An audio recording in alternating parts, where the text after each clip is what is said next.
الحمد لله وحده والصلاة والسلام على من لا نبي بعده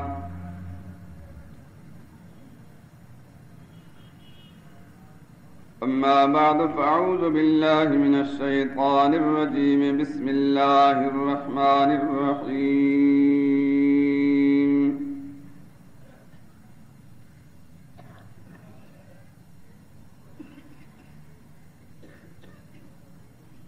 وسيجنبها الأتقى الذي يؤتي ماله يتزكى وما لأحد عنده من نعمة تجزى إلا ابتغاء وجه ربه الأعلى ولسوف يرضى.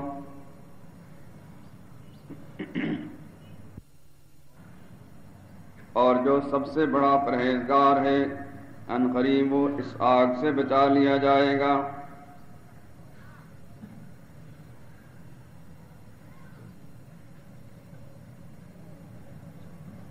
جو اپنا مال اللہ کی راہ میں اس لیے دیتا ہے تاکہ پاک ہو جائے اور اس لیے نہیں دیتا کہ اس پر کسی کا احسان ہے جس کا وہ بدلہ اتارتا ہے.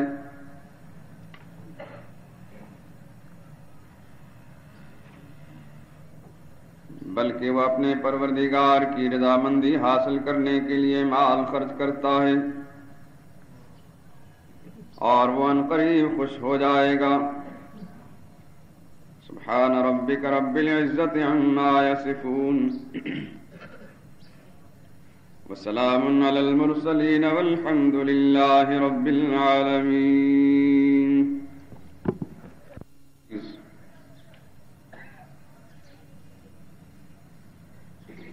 30ویں پارے میں سورہ لیل کی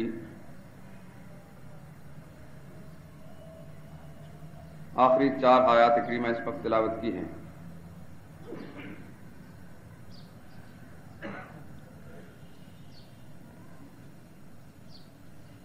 ان آیات کریمہ کے تلاوت کرنے کی غرض یہ ہے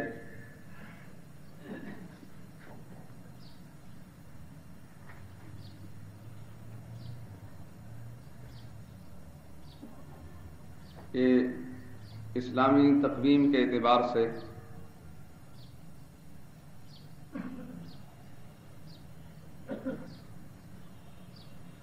اس ماہ مبارک کی 22ویں تاریخ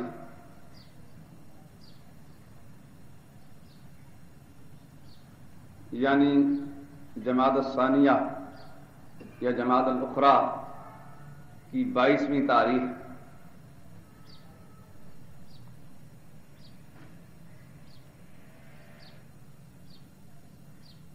انبیاء اکرام علیہ الصلوۃ والسلام کے بعد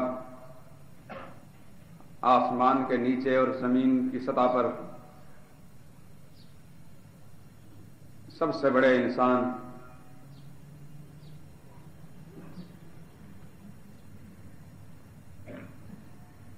سرور کائنات جناب محمد الرسول اللہ صلی اللہ علیہ وسلم کے سفر و حضر کے ساتھی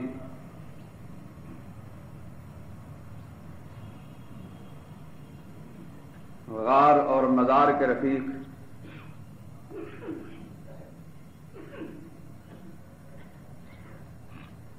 سیدنا ابوبکر صدیق رضی اللہ تعالی عنہ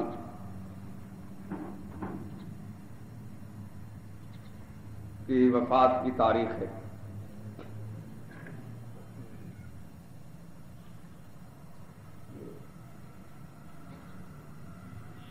ناانصافی ہوگی اور احسان فراموشی بھی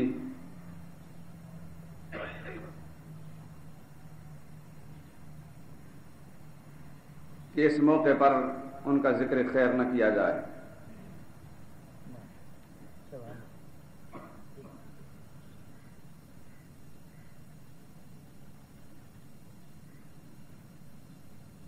یہ بات تو ایک حقیقت ہے کہ ان کی شخصیت اور ان کا کردار اس قدر بلند ہے کہ مجھ جیسے ہزاروں انسان برسوں تک ان کا تذکرہ اور ذکر خیر، ان کے کمالات بیان کر کر کے بھی حق ادا نہ کر سکیں گے۔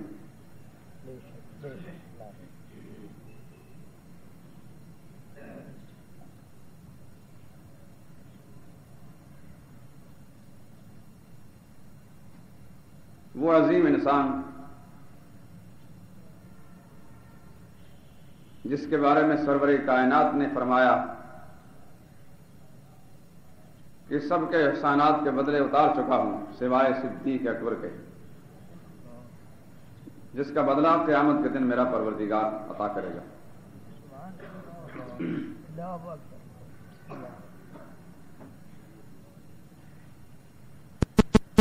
عجیب معاملہ تھا، جانبین سے عجیب معاملہ تھا۔ دنیا میں محبت کی داستانیں تو عام طور پر معروف ہیں، لیکن ایسا محب اور ایسا محبوب جس میں فلک نے اس کا نظارہ نہیں کیا۔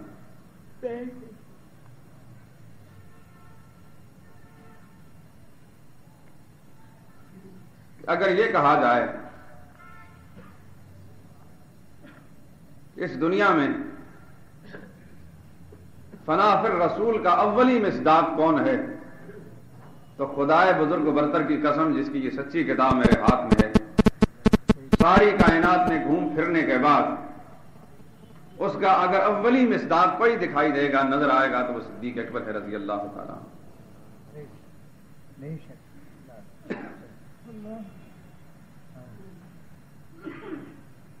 یوں کہا جائے کہ نبی کی اداؤں پر مر مٹنے والا انسان صدیق اکبر تھا رضی اللہ تعالیٰ عنہ، اس میں کوئی مبالغہ کی بات نہیں۔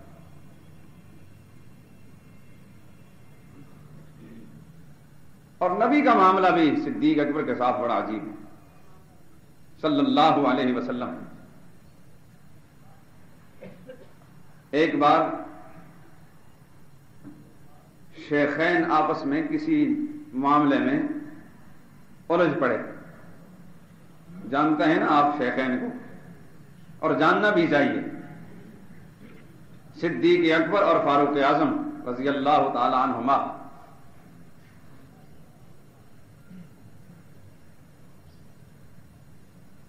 کسی معاملے میں الجھ پڑے، اور شاعر کی زندگی کا پہلا ہی واقعہ تھا اور آخری واقعہ تھا۔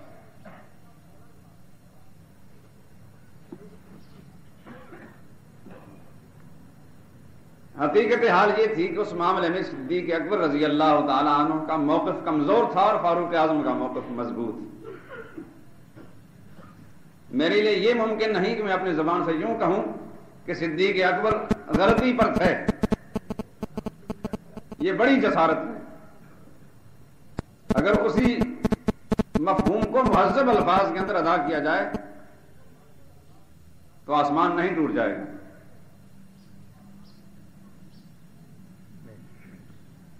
جو لوگ یہ سمجھتے ہیں کہ تنقید سے والا تر کوئی نہیں ہے، وہ بڑے سیاہ بخت لوگ ہیں۔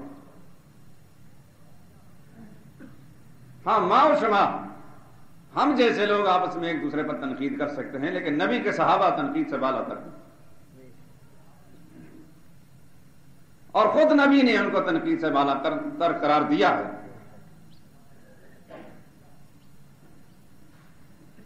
کسی کی ذات پر، پیغمبر کے ساتھی میں سے کسی کی ذات پر تبصرہ نہیں کیا جا سکتا الا یہ کہ ان کے کمالات اور خوبیوں کو بیان کیا جائے۔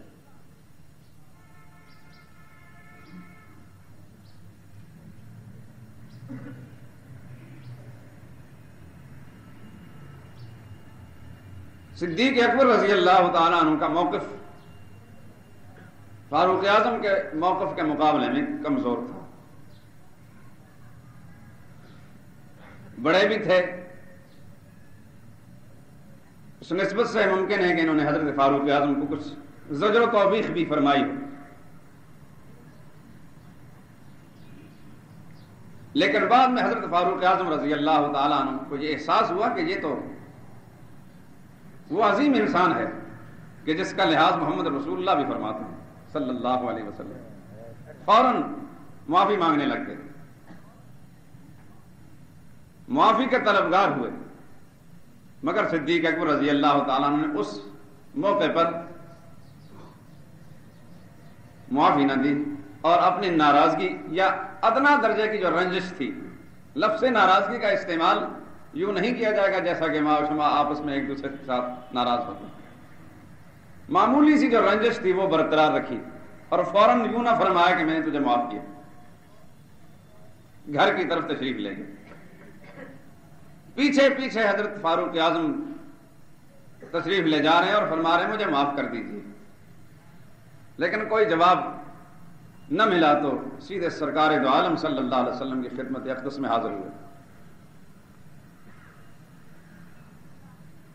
اور جا کر شکایت کی کہ حضرت مجھ سے صدیق اکبر ناراض ہوئے، میں نے معافی چاہیے لیکن انہیں معاف نہیں فرمایا۔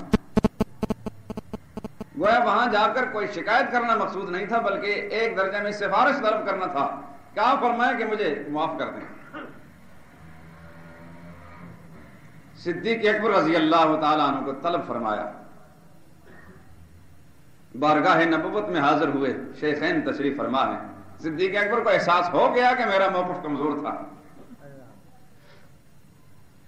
اور جب جانبین سے بیان لیے گئے تو حضور صلی اللہ علیہ وسلم کو یہ معلوم بھی ہو گیا کہ فاروق اعظم کا اب عمر کا موقف مضبوط ہے۔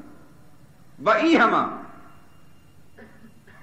وہ ادنا درجے کی جو رنجش پہنچی تھی حضرت صدیق اکبر رضی اللہ تعالیٰ عنہ کو، اس پر محمد رسول اللہ صلی اللہ علیہ وسلم نے فاروق اعظم کو مخاطب کر کے ڈانٹ کر فرمایا، کیا تم میرے اس ساتھی کو میرے لیے بھی معاف نہیں کرو گے؟ فاروق اعظم کانپ اٹھے اور رونے لگے۔ میرے دوست اور بزرگوں، اسی ایک واقعے سے اندازہ کیا جا سکتا ہے، باوجود کہ اس وقت ان کا موقف کمزور تھا، لیکن رسول اللہ صلی اللہ علیہ وسلم نے اتنے عظیم صحابی کو اتنی اجازت بھی نہیں دی کہ اس کے ساتھ کوئی ایسا معاملہ کیا جائے کہ اس کے دل کو ذرا بھی ٹھیس پہنچے، کہ کم از کم تمہیں اس میرے ساتھی کو، رسول اللہ صلی اللہ علیہ وسلم یوں فرمایا میرا ساتھی، حالانکہ ہر صحابی رسول اللہ کے ساتھی تھے، لیکن صدیق اکبر کی وہ رفاقت ہے جو بچپن سے لے کر زندگی کے آخری لمحات تک ایسی رہی کہ اس قسم کی رفاقت کی نظیر دنیا میں کوئی انسان پیش نہ کر سکتا۔ پوری حیات طیبہ سرکار دو عالم صلی اللہ علیہ وسلم کی، اس میں ایک واقعہ بھی ایسا نہیں آپ کو نظر آئے گا، سیرت اور تاریخ کی کتابوں کو کھنگال لیجئے، کہ جس میں کسی ایک موقع پر رسول اللہ صلی اللہ علیہ وسلم نے حضرت صدیق اکبر رضی اللہ تعالیٰ عنہ پر کوئی نکیر فرمائی ہو یا ذرا برابر بھی رسول اللہ صلی اللہ علیہ وسلم کے مزاج کے خلاف ان سے کوئی قول یا فعل صادر ہوا۔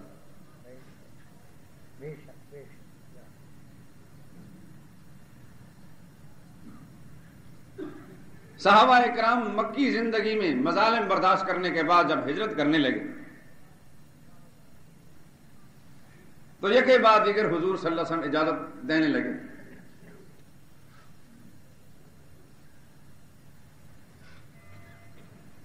لیکن جب صدیق اکبر کی باری آئی رضی اللہ تعالیٰ تو سرور کائنات نے فرمایا کہ تم نے میرے ساتھ جانا، تم مجھ سے پہلے نہیں جا سکتے، میرے علاوہ نہیں جا سکتے، تم میرے ایسے ساتھی ہو کہ میں کسی لمحے بھی تم سے جدا نہیں ہونا چاہتا۔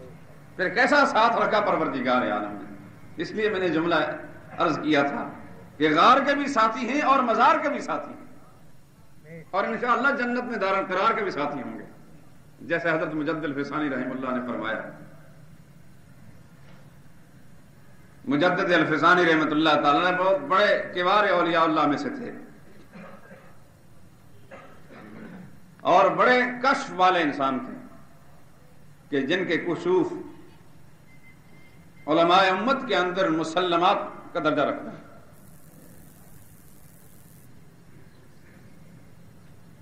ان کے مکتوبات جو فارسی زبان میں ہیں، عرب دنیا میں اس کا عربی میں ترجمہ کیا گیا،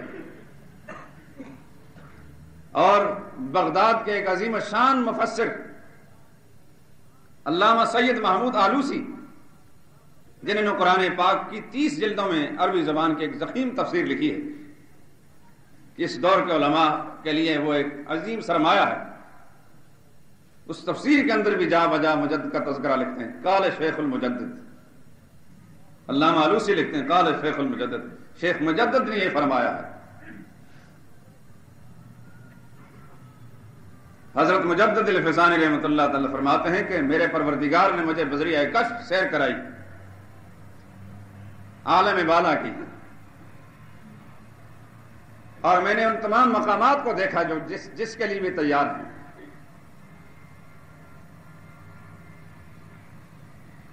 فرماتے ہیں میں نے دیکھا صحابہ اکرام کے فردن مقامات کو.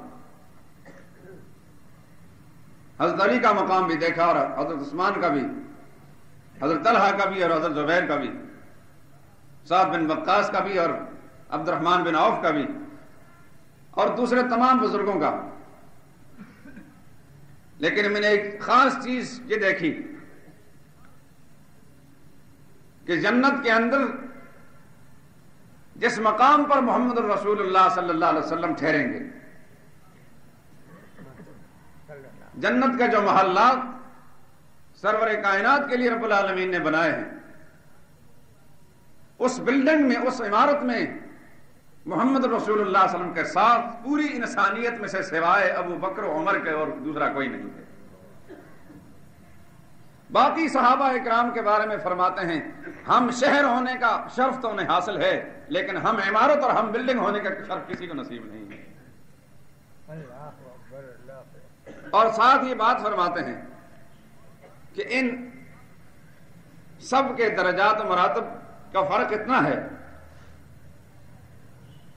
کہ جس جگہ میں محمد الرسول اللہ صلی اللہ علیہ وسلم کو ٹھہرایا جائے گا وہ دوسرے تمام لوگوں کے مقامات سے اس قدر بلند ہے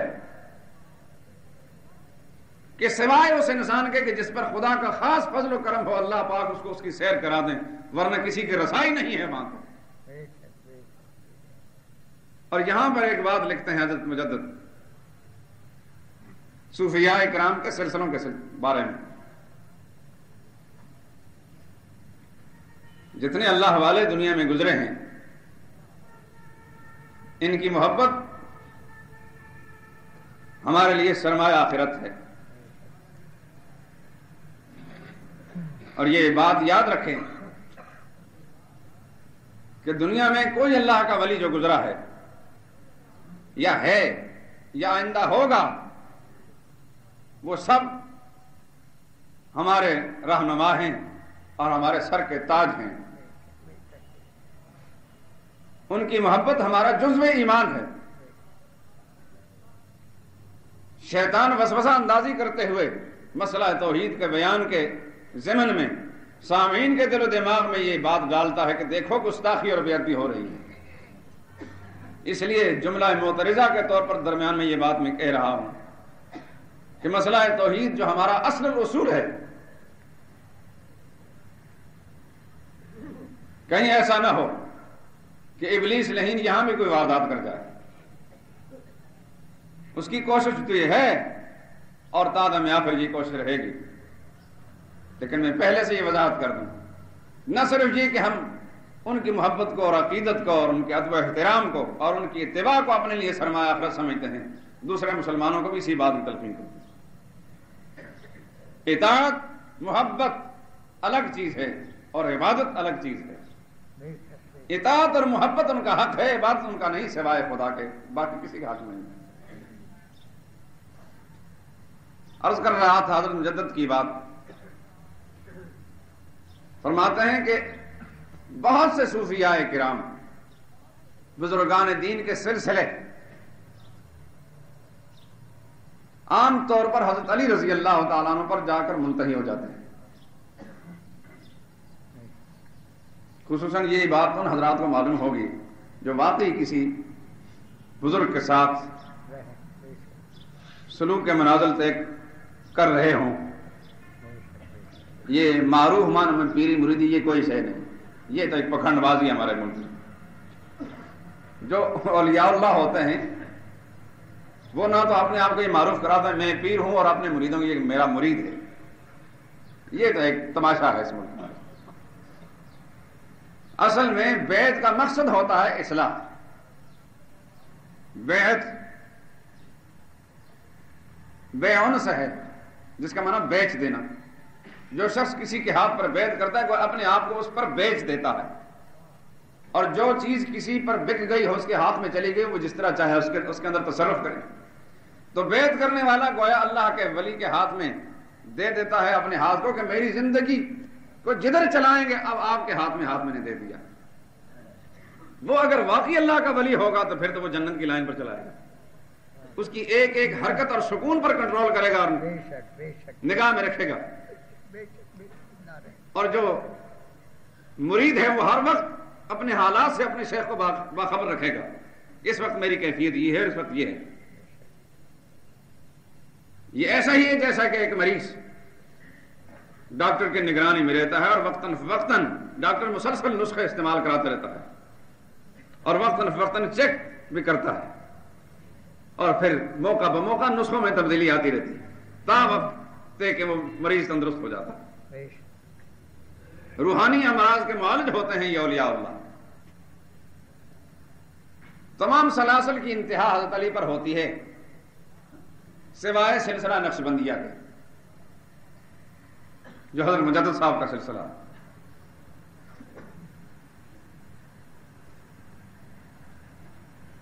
اور فرماتے ہیں حضرت مجدد کے عام طور پر اولیاء اللہ کو یہ دیکھا ہے کہ انہوں نے سب سے زیادہ کرامات حضرت علی کے بیان کی ہیں، ان کو حضرت علی کے کمالات زیادہ دکھائی دیے، جبکہ اس نوع کے کمالات نہ وہ حضرت عمر میں دیکھتے ہیں نہ حضرت صدیق اکبر میں۔ اور جب وہ اپنے مشاہدوں کو بیان کرتے ہیں تو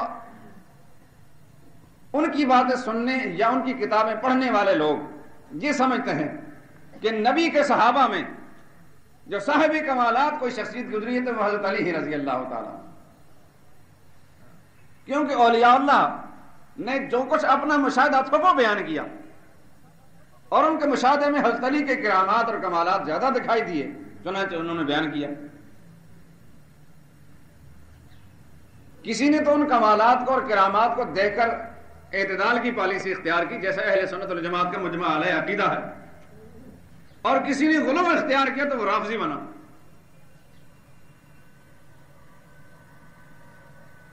حضرت مجدد فرماتے ہیں در حقیقت یہ جتنے بھی صوفی ہیں بزرگ ہیں، انہوں نے جو کچھ فرمایا سچ فرمایا، اس لیے کہ انہوں نے جس چیز کا مشاہدہ کیا وہی بیان کچھ کر سکتے ہیں۔ فرماتے ہیں یہ لفظ فرماتے ہیں کہ ان مسکینوں کو اس مقام کا مشاہدہ کرایا نہیں گیا جس مقام پر ابو بکر و عمر بیٹھے ہیں۔ اگر وہ مشاہدہ کر لیتے تو پھر ان کی نگاہیں وہاں مرکوز ہو جاتی۔ یہ میرے رب کا خاص فضل و انعام مجھ پر ہوا کہ اللہ پاک نے حضرت علی کے مقام سے بالا لے جا کر بلند و بالا، اتنا بلند و بالا کہ ان کی نگاہوں کی نگاہ جو ہے انتہا ہو جاتی ہے اور دیکھ نہیں پاتے، لیکن اللہ نے خاص فضل کر کے مجھے اس مقام پر پہنچایا کہ میں نے ابو بکر و عمر کے مقام کو جو دیکھا ہے باقی کسی نے نہیں دیکھا۔ اس واسطے ان کو جو کچھ انہوں نے دیکھا وہاں کمالات نظر آئے، لیکن جو نہیں دیکھ پائے اس واسطے انہوں نے بیان بھی نہیں کیا۔ یہ مجھ سے کوئی پوچھے کہ ابو بکر و عمر کا مقام کیا؟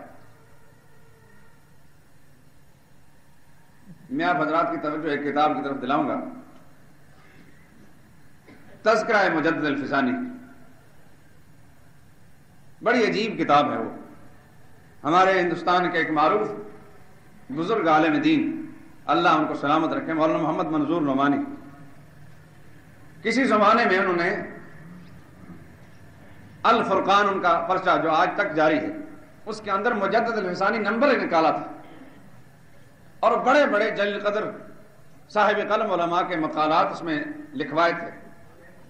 بعد میں انہوں نے مستقل کتابی شکل میں اس کو شائع کر دیا ہے، جو پاکستان میں ملتا ہے، تذکرہ مجدد الفسانی۔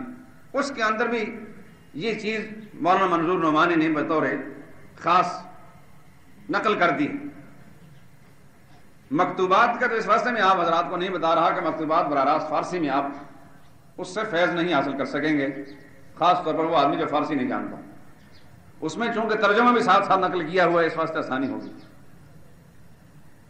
میری یہ کوشش ہے کہ انشاءاللہ اردو زبان میں مکتوبات شائع ہوں. ہندوستان سے ایک نسخہ دستیاب ہوا تھا، ایک بڑے عالم کا ترجمہ کیا ہوا. آپ دعا فرمائیں کہ خدا توفیق دے شائع کرنے کی، شاید قرآن کریم شائع ہو جائے. تو ایک بڑے بزرگ کی زبان سے بھی میں نے آپ کو صدیق اکبر کے مقام، اتنا بڑا بزرگ کہ تمام علمی اور دینی دنیا کے اندر ان کی شخصیت معروف ہے مسلم. اور حضرت عبداللہ ابن مسعود رضی اللہ تعالیٰ عنہ حضور صلی اللہ علیہ وسلم کے ان صحابہ میں سے ہیں کہ جو فقیہ صحابہ مشہور، بلکہ یہ کہا جائے کہ فقاہت میں عبداللہ بن مسعود سے بلند درجے کا کوئی صحابی نہیں تھا، تو اس میں کوئی مبالغہ کی بات نہیں. مسلم شریف کے اندر یہ موجود ہے کہ فقاہت میں ابو بکر و عمر سے ان کا مقام زیادہ تھا عبداللہ بن مسعود رضی اللہ تعالیٰ. ایک ہے مکمل فضیلت والی بات، وہ تو صدیق اکبر کو حاصل ہے، لیکن جزوی فضائل کے اعتبار سے فقاہت میں عبداللہ بن مسعود اونچے انسان تھے. اور یہ وہی عبداللہ بن مسعود ہیں جن کے تلمذ میں آگے ابو حنیفہ آتے ہیں، امام اعظم ابو حنیفہ رحمۃ اللہ تعالیٰ علیہ. اس لیے وہ بھی امام اعظم بنے اور اتنے بڑے فقیہ بنے کہ امام شافعی کو یہ فرمانا پڑا الناس فی الفقہ عیال علی ابی حنیفہ، کہ پوری دنیا کے لوگ فقہ کے اندر ابو حنیفہ کی نسل اور ابو حنیفہ کی اولاد ہے.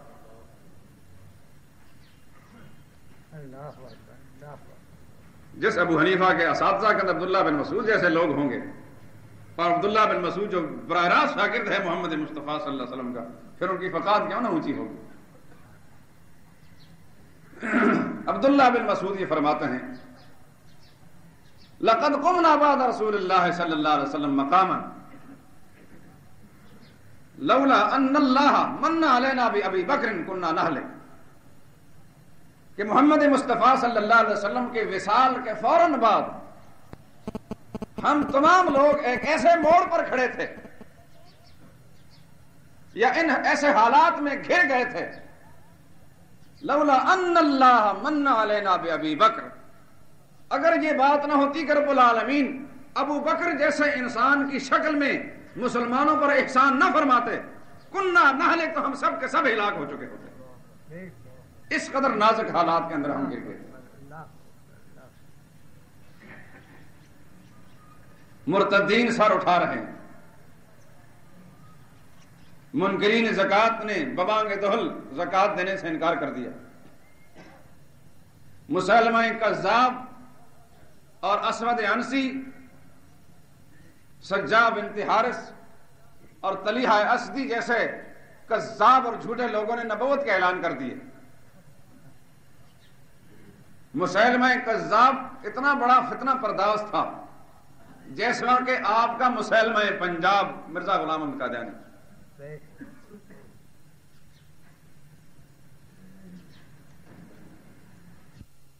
عیار اور مکار اور چالاک آدمی تھا کہ اس کی چالاکی کی داستانیں اگر آپ کے سامنے بیان کی جائیں تو آپ حیران ہوں گے. عمر میں شاید یہ رسول اللہ صلی اللہ علیہ وسلم سے زیادہ تھا، بڑی عمر کا ہو کر مرا، لیکن اس قدر چال باز آدمی تھا کہ حضور اقدس صلی اللہ علیہ وسلم کے زمانے میں حضور کو خط لکھا اور کہنے لگا میں آپ کو خدا کا سچا نبی مانتا ہوں، لیکن میری یہ درخواست ہے کہ آپ نبوت میں مجھے شریک کر لیجیے. کہ اس نے حضور صلی اللہ علیہ وسلم کی نبوت کا انکار کیا، صرف یہ کہ نبوت میں مجھے شریک کر لیجیے.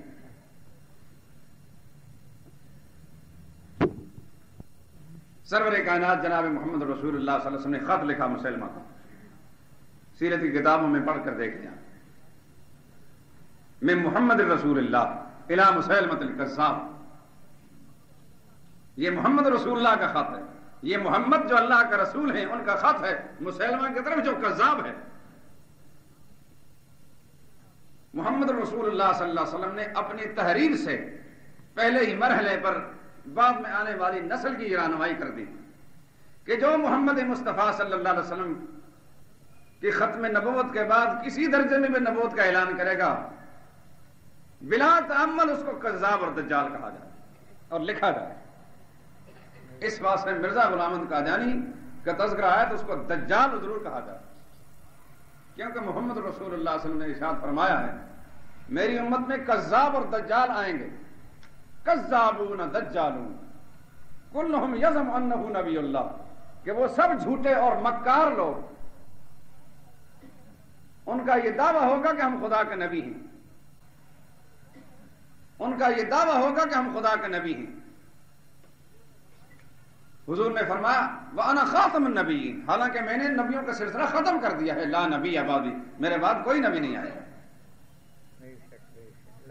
قادیانیوں سے آپ بات کریں گے تو وہ کہیں گے کہ ایک طرف مسلمان کہتے ہیں کہ عیسیٰ علیہ السلام آئیں گے اور دوسری طرف کہتے ہیں کہ حضور صلی اللہ علیہ وسلم فرما دی میرے بعد کوئی نبی نہیں آئے گا۔ یہ اتنا کھلا ہوا تضاد ہے تمہاری باتوں میں۔ تو ہمارا سیدھا سادہ دین سے بے خبر صرف نام کا مسلمان پھر بغلیں جھانکنے لگ جاتا ہے۔ اس کا کیا جواب دوں؟ اگر کوئی دینی حص موجود ہے تو دوڑتا ہوا کسی صاحب علم عالم دین کے پاس جائے گا، نہیں تو وہیں سے بیٹھا رہے گا۔ ٹھیک ہے، حضور صلی اللہ علیہ وسلم نے یہ فرمایا کہ میں خاتم النبیین ہوں، میرے بعد نبی نہیں آئیں گے۔ اس کا مطلب یہ کہ میرے بعد کوئی پیدا ہو کر نبی بن کر نہیں آئے گا۔ اس واسطے اب یہ اعتراض خود بخود رفع ہو گیا کہ حضرت عیسیٰ علیہ السلام تو حضور صلی اللہ علیہ وسلم سے پہلے پیدا ہوئے نبی ہیں، اور ان کو اللہ نے آسمانوں پر اٹھایا ہے، جو بقید حیات ہیں، زندہ ہیں، وہ آئیں گے۔ تو عیسیٰ علیہ السلام کے آنے سے حضور کی ختم نبوت میں کوئی فرق نہیں پڑے گا، وہ پہلے کے نبی ہیں، وہ بعد میں پیدا ہونے والے نبی نہیں۔ اور یہ کتنے کذاب اور دجال ہیں، یہ تو بعد کی پیداوار ہے۔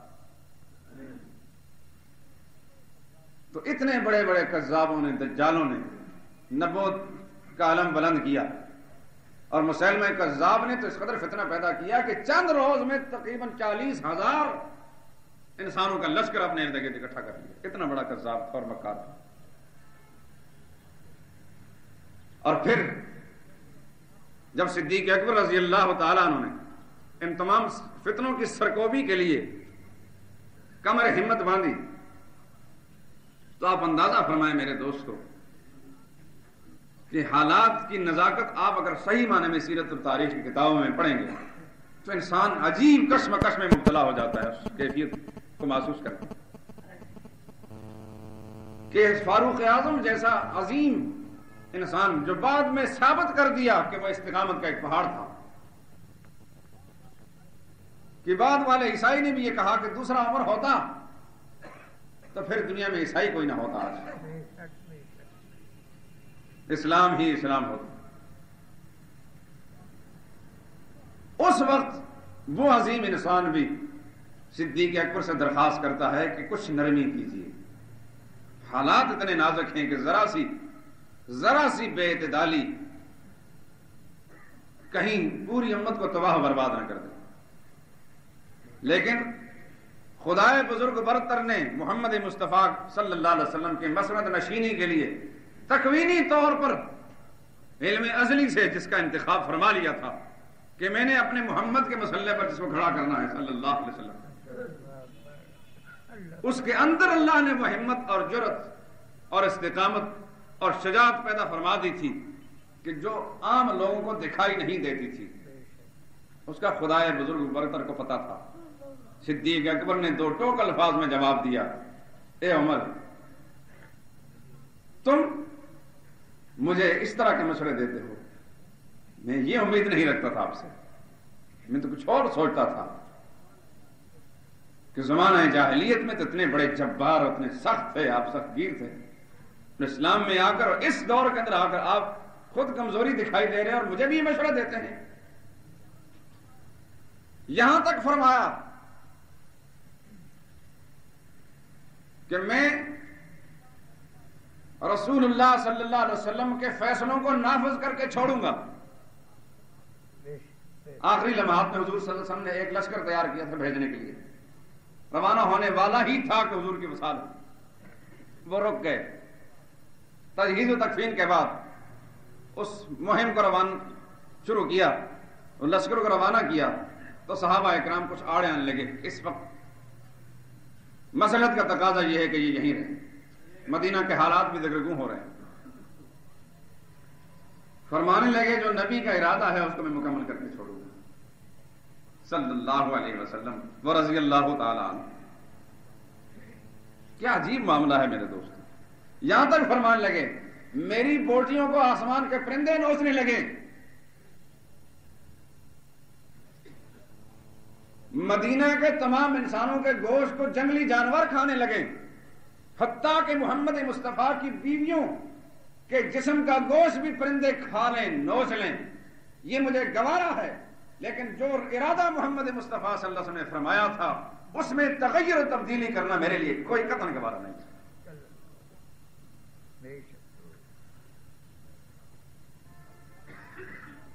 فاروق اعظم فرماتے ہیں بعد میں اللہ پاک نے مجھ پر یہ منکشف فرمایا اور شرح صدر ہو گیا کہ جو ارادہ خلیفہ رسول کا ہے وہی درست ہے. اور پھر ایک لمحہ کے لیے بھی حضرت صدیق اکبر, حالانکہ خلافت کی مدت ہی کتنی ہے, 2 سال 3 مہینے 9 دن محمد مصطفیٰ صلی اللہ علیہ وسلم کے بعد اس دنیا میں رہے. لیکن اس دوران اپنی زندگی کے اندر سارے فتنوں کو ہمیشہ ہمیشہ کے لیے زمین میں دفن کر دیا اور فضا کو اتنا صاف کر دیا. یکے بعد دیگر حضرت خالد بن ولید رضی اللہ تعالی عنہ کی قیادت اور سیادت میں اسلامی لشکر بھیجے گئے مسلمہ کذاب کی سرکوبی کے لیے, اور اس موقع پر اتنی بڑی تعداد میں مسلمان شہید بھی ہوئے. یہ سب چیزیں اور یہ سب نقصانات صدیق اکبر نے قبول کیے, اور اس وقت تک چین سے نہیں بیٹھے جب تک یہ اطلاع نہیں ملی کہ اللہ کا وہ دشمن مسلمہ کذاب جو ہے جہنم میں شریک ہو گیا. اور ایک روایت کے مطابق حضرت امیر معاویہ رضی اللہ تعالیٰ عنہ نے مسلمہ کذاب کا قتل کیا.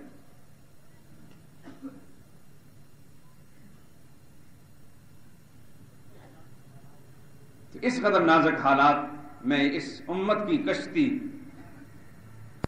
کو سنبھالا دینے والے صدیق اکبر رضی اللہ تعالیٰ عنہ, کہ عبداللہ بن مسعود کا اقرار ہے ایسے موڑ پر کھڑے تھے کہ صدیق اکبر نہ ہوتے تو ہم سب ہلاک ہو چکے ہوتے.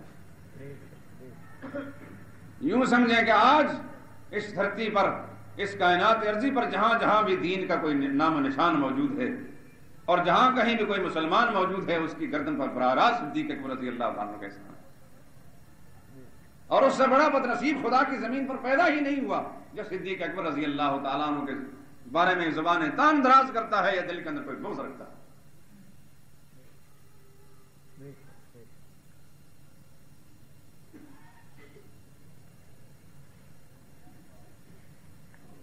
اللہ اللہ. قرآن کریم کی یہ آیت کریمہ جو میں نے تلاوت کی تھی یہ صدیق اکبر کے بارے میں نازل ہوئی. یوں تو کئی مقامات ایسے ہیں قرآن کریم کے جو صدیق اکبر کی شان میں نازل ہوئے. بطور نمونہ یہ آیت میں نے پڑھی تھی. یہ پہلا انسان ہے, یا یوں سمجھیے کہ یہ ایک ایسا منفرد انسان ہے کہ جس کے مال سے خدا نے اسلام کو جو فائدہ پہنچایا اس کی نظیر کوئی اور شخص پیش نہ کر سکا. مکہ کی سرزمین میں غلام صحابہ جو جرم اسلام کی پاداش میں مصائب برداشت کر رہے تھے, ایک ایک کو خرید کر کے صدیق اکبر رضی اللہ تعالیٰ آزاد کیا. اس کو قرآن بیان کرتا ہے وَسَيُجَنَّبُهَا الْأَتْقَى الَّذِي يُؤْتِي مَالَهُ يَتَزَكَّى. دوزخ کی آگ سے بچا لیا جائے گا وہ انسان جو اپنے مال کو اس لیے خرچ کرتا ہے کہ وہ پاک بن جائے.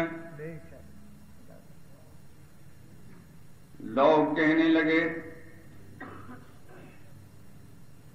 ابو بکر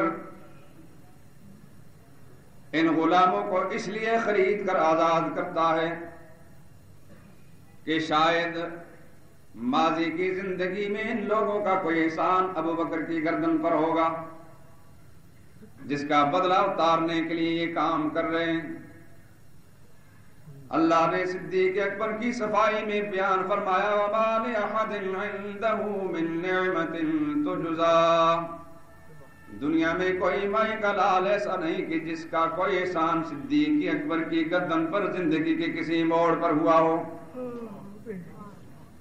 بلکہ الا ابتغاء وجہ ربہ الاعلی، میرے نبی کا ساتھی صدیق اس لیے یہ سب کچھ کر رہا ہے ابتغاء وجہ ربہ الاعلی، اپنے بزرگ و بالا پروردگار عالم کی رضامندی اور خوشنودی حاصل کر رہا ہے۔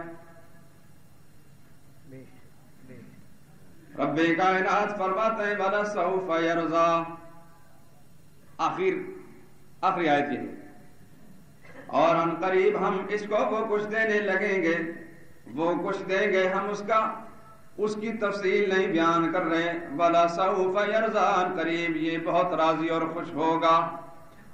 یہ وہی اسی طرح کے الفاظ ہیں جیسا کہ سورہ والضحیٰ کے اندر حضور صلی اللہ علیہ وسلم کے بارے میں فرمایا وَلَسَوْفَ يُعْطِيكَ رَبُّكَ فَتَرْضَىٰ، ان قریب میرے پیغمبر تیرا پروردگار آپ کو وہ کچھ عنایت کرے گا کہ آپ راضی ہو جائیں گے۔ ٹھیک انہی الفاظ میں رب العالمین نے صدیق اکبر کے بارے میں فرمایا وَلَسَوْفَ يَرْضَىٰ، ان قریب وہ کچھ عطا کروں گا کہ راضی ہو جائے گا۔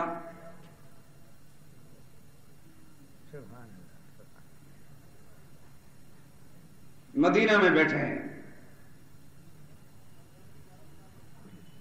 سرزمین عرب کا وہ بڑا تاجر، غیر منقولہ جائیداد کے علاوہ نقد 40,000 درہم اس کے پاس موجود، اور سماجی حیثیت اتنی بلند ہے کہ اسلام سے پہلے مکہ کے جج قریش کے فیصلوں کا، قریش کے جھگڑوں کا فیصلہ کرنے والا انسان صدیق اکبر، یہ مختلف خاندانوں کو جو اعزاز حاصل تھے، ان کا خاندان اور قبیلہ خاص طور پر ان کی شخصیت یہ حکم کے طور پر اور فیصل کے طور پر مانے گئے تھے، ہر جھگڑا نمٹانے والے یہ لوگ۔ محمد مصطفیٰ کے دامن سے جب وابستہ ہوئے، کس انداز سے قربانیاں دی، یہ ایک طویل داستان ہے۔ وقت وہ آیا کہ مدینہ میں بیٹھے ہیں، جاڑے کا موسم ہے، نبی کی مجلس میں، مدینہ کی سرزمین میں جو سردی کا موسم، ایک پھٹا ہوا کمبل، کرتا بھی نہیں بدن پر، یا شاید نیچے کوئی چادر باندھی ہو، ایک پھٹا ہوا کمبل لیا بیٹھا ہے محمد مصطفیٰ صلی اللہ علیہ وسلم کی مجلس کے اندر سر جھکائے ہوئے۔ کون؟ وہی شخص جو سرزمین عرب کا سب سے بڑا کامیاب تاجر بھی تھا اور اتنی بڑی دولت کا مالک تھا۔ یہ سب کچھ خدا اور رسول کی رضا میں لٹا کر اب وہاں یوں اس حالت میں بیٹھا ہے۔ خدا کا فرشتہ جبریل آ گیا۔ میرے دوستوں، انسان ذرا سوچنے لگ جائے تو عجیب کیفیت ہوتی ہے دل و دماغ میں۔ جبریل امین آتے ہیں آسمان سے وحی لے کر محمد مصطفیٰ صلی اللہ علیہ وسلم پر، اور وحی بیان کرنے سے پہلے آ کر حضور صلی اللہ علیہ وسلم کے ساتھ گفتگو کرتے ہیں کہ محمد صلی اللہ علیہ وسلم، اللہ نے ابو بکر پر سلام بھیجا، اور دوسری بات یہ دریافت فرمائی ہے کہ ابو بکر سے پوچھ کر بتانا، علم الہی میں سب کچھ موجود ہے، اللہ تعالیٰ کو اس پوچھنے کی ضرورت نہیں، مگر یہ ایک کیفیت ہے جو دنیا کے انسانوں کو سمجھانے کے لیے اختیار کی گئی۔ ابو بکر سے یہ پوچھ کر بتاؤ کہ اتنا بڑا سرمایہ دار اور دولت مند انسان جو آج کی اس زمانے کے کروڑپتی انسانوں کے برابر، سب کچھ خدا کی راہ میں قربان کر کے اس حالت میں بیٹھا ہے کہ اب تن ڈھانپنے کے لیے سلیقہ کا لباس میسر نہیں، کہیں پشیمان تو نہیں ہو گیا۔ تو یہ جملہ کہہ لیتے کہ صدیق اکبر ورد کی کیفیت طاری ہو گئی، جھومنے لگے اور فرمانے انا ہر ربی راضن، انا ہر ربی راضن، میں تو ہر حال میں اپنے رب سے راضی ہوں، ہر حال میں راضی ہوں۔ جس ابو بکر پر خدا کے سلام آ رہے ہیں، اس کا کیا مقام ہے میرے دوست؟ اور نبی کا وہ عاشق جس سے کوئی بازی جیت نہ سکا، چندے کی اپیل ہوئی مسجد نبوی میں، رسول اللہ صلی اللہ علیہ وسلم دینی ضرورت کے لیے چندے کی اپیل کیا کرتے تھے، سب جانتے ہیں۔ دنیاوی اور ذاتی ضروریات کے لیے مسجد میں یہ کام نہ کیا جائے، ممنوع ہے۔ دینی ضرورت کے لیے ہر وقت جائز ہے جب دین کو ضرورت پڑے۔ چندے کی اپیل ہوئی، اپنی بساط کے مطابق ہر ایک نے خرچ کیا جو کچھ ممکن تھا۔ حضرت عثمان کا حال بھی آپ کو معلوم ہے کہ 13,000 لشکر کا سارا ساز و سامان اپنی گرہ سے تیار کیا تھا، لیکن ان سے بڑھ کر مرتبے کے مقام کے اعتبار سے حضرت فاروق اعظم تھے۔ 4,000 دینار گھر میں موجود تھے، آدھی رقم رسول اللہ کی خدمت میں آ کر حاصل کر دی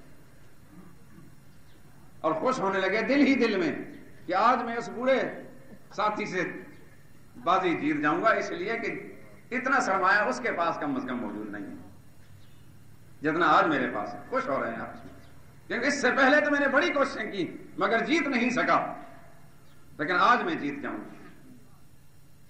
اب راہ دیکھ رہے ہیں کہ کب ابو بکر آتے ہیں۔ تھوڑی دیر دیکھا، صدیق اکبر رضی اللہ تعالیٰ عنہ آ رہے ہیں اور اس شان سے آ رہے ہیں کہ گھر کا سارا اثاثہ جھاڑو پھیر کر سوئی تک گٹھڑی میں باندھ کر لا کر محمد مصطفیٰ صلی اللہ علیہ وسلم پیش کر دی۔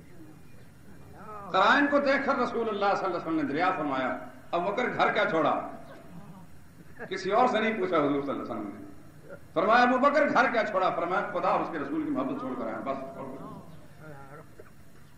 حضرت فاروق اعظم نادم اور پشیمان ہوئے اور کہنے لگے آئندہ کبھی ریس نہیں کروں گا اس شخص کی، اس لیے کہ خدا کو منظور ہی نہیں کہ اس سے کوئی بڑھ سکے۔ میرے دوستوں، میں نے کہا، آپ نے سن لیا، اور دنیا میں لاکھوں میری طرح کہنے والے ہیں اور سننے والے ہیں، لیکن کوئی اپنے اوپر ذرا کیفیت کو طاری کر کے دیکھے کہ جب خدا اور خدا کے رسول کی رضا کی بابت اور اللہ کے دین کے سربلندی کے لیے کوئی معاملہ پیش آئے کہ ہم میں سے دنیا میں کون ایسا انسان ہے جگہ کہ سارے کا سارا سرمایہ خدا کی راہ میں خرچ کر دے، آدھا بھی خرچ کرنے والا دنیا موجود ہے۔ اس لیے صحابہ وہ پاک جنس ہے جنہیں عمل کے ترازو میں نہیں تولا جا سکتا، نبی کی نسبت کے ترازو میں تولا جائے گا۔ میرے دوست اور بزرگوں، ہم نے تو جو ذکر کیا ہے یہ تو اتنا ہی کیا ہے جیسا خون لگا کر شہیدوں کی صف میں شامل ہونا۔ وہ حضرت حسان بن ثابت نے ایک شعر حضور کی خدمت میں کہا تھا، اور یہ کہا تھا ما مدحت محمدا بمقالتی لیکن مدحت مقالتی بمحمد۔ میں حضور کی تعریف کر کے اپنے اشعار میں حضور صلی اللہ علیہ وسلم کی مدح کا ذکر کر کے کوئی حضور کی تعریف نہیں کر رہا، بلکہ حضور کا نام لے لے کر اپنی باتوں کی تعریف کر رہا ہوں۔ بس سیدھی سی بات ہے میرے دوستوں، ہم اپنے الفاظ سے صدیق اکبر کا مقام نہیں بیان کر رہے بلکہ اپنی نسبت قائم کر کے اپنے لیے سعادت کا سرمایہ جمع کر رہے ہیں۔ اللہ تعالی ہمیں تعداد میں حیات قائم و دائم رکھے، صحابہ اکرام کی کامل اور سچی محبت ہمارے دلوں میں پیدا فرمائے۔